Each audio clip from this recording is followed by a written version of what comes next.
And then Roosevelt took to the radio to convince Americans that the banks could now be trusted. My friends, I want to talk for a few minutes with the people of the United States about banking. I want to tell you what has been done in the last few days and why it was done and what the next steps are going to be. We have provided the machinery to restore our financial system, and it is up to you to support and make it work.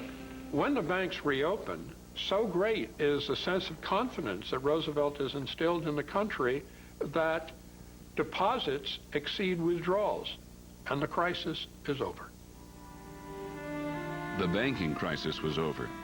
Now Roosevelt faced an even tougher challenge, leading the nation to a full economic recovery. During an extraordinary session of Congress that lasted 100 days, Roosevelt pushed through a set of ambitious new laws that provided jobs for the unemployed, food for the hungry, higher prices for business. Roosevelt called it the New Deal and promised there would be something for everyone. The president thought that healing the economy would heal the nation. That is the road to economic safety, and I ask you to choose that road. This meant a bigger and more powerful federal government. Roosevelt pushed the government to do things it had never done before, to take strong measures to revive the economy. He called them experiments and acknowledged that they might fail. But to get the economy moving again, Roosevelt would try anything. He likened himself to a quarterback.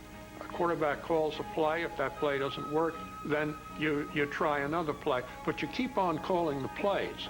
In the spring and summer of 1933, Roosevelt's experiments enjoyed nearly universal support. Americans welcomed the vigor and energy that Washington now radiated.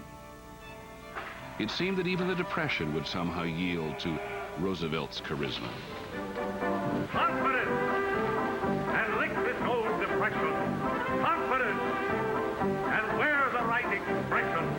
Teach it, preach it, shout it, shout it.